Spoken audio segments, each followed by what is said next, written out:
warahmatullahi wabarakatuh. Halo semuanya, perkenalkan saya Nabilawati, saya dari Universitas Lancang Kuning.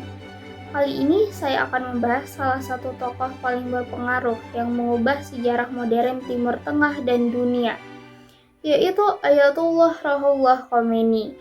Nah, kita akan membahas latar belakang peristiwa-peristiwa penting yang ia alami, serta kita juga memahami struktur jabatan unik di Iran, di mana ia itu memegang posisi tertinggi. Oke, kita bahas dari latar belakang dia ya. Nah, Ruhollah Khomeini ini lahir pada 24 September 1902 di kota Khomein, Iran. Ia itu tumbuh di lingkungan keluarga ulama Syiah yang taat.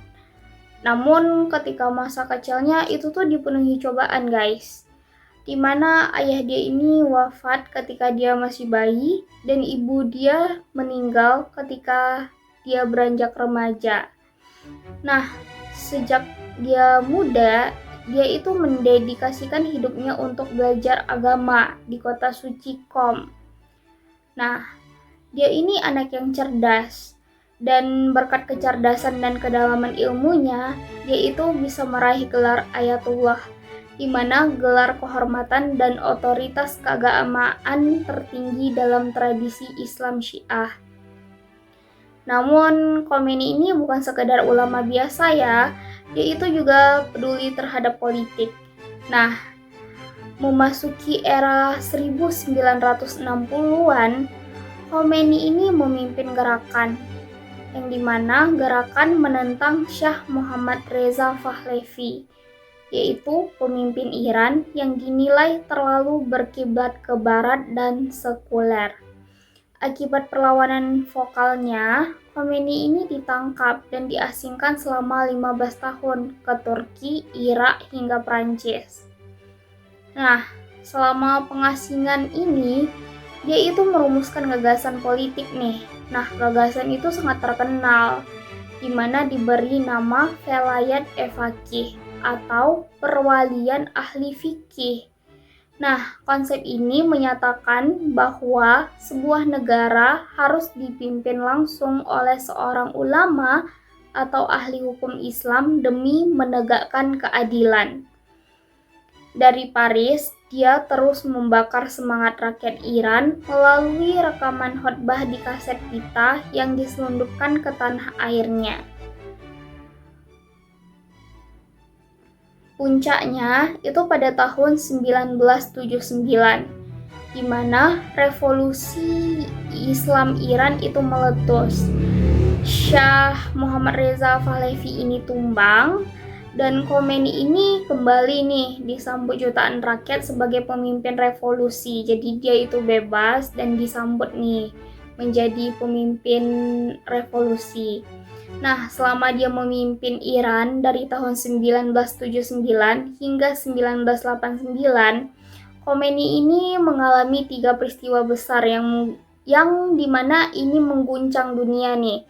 Yang pertama itu ada krisis sandera kedutaan besar Amerika Serikat, di mana pendudukan kedutaan Amerika Serikat di Teheran itu oleh mahasiswa Iran yang menyandera puluhan diplomat selama 444 hari, memicu keretakan hubungan diplomatik kedua negara secara permanen. Yang kedua itu ada Perang Iran dan Irak, itu tuh pada tahun 1980 hingga 1988.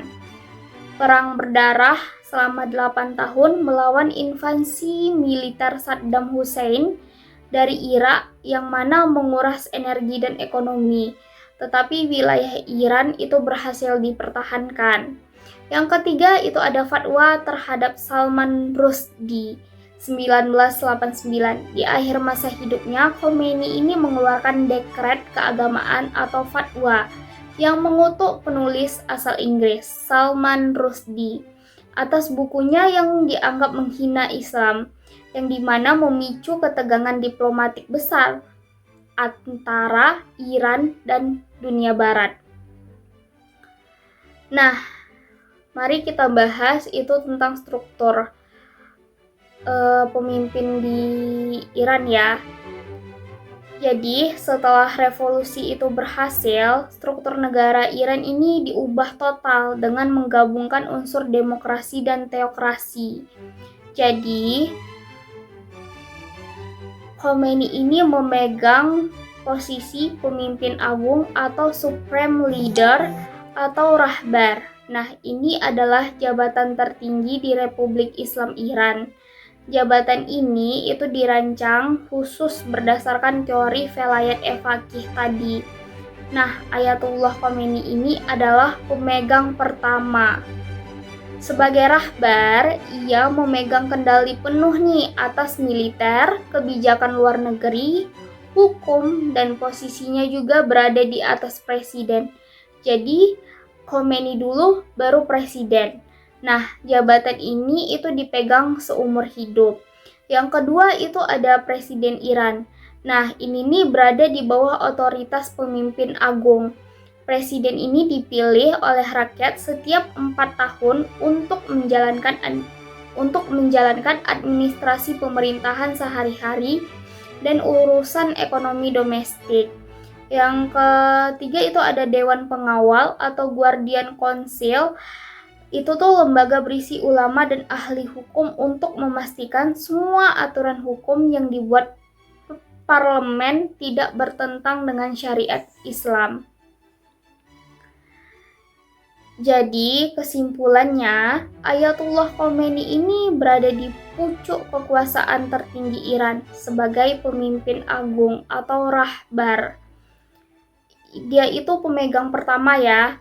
Nah, sepanjang dekade kekuasaan dia itu, dia juga membawa Iran melewati krisis penyanderaan global, perang dahsyat melawan Irak, hingga juga fatwa Salman Rushdie. Tapi beliau itu wafat nih pada tahun 1989. Namun sistem pemerintahan teokrasi yang ia rancang itu tuh masih tegak berdiri hingga saat ini. Jadi itulah yang bisa saya ceritakan tentang latar belakang peristiwa penting dan sistem jabatan dari Ayatullah Khomeini ini. Semoga yang saya sampaikan dapat membantu semuanya. Terima kasih sudah menonton. Sampai jumpa.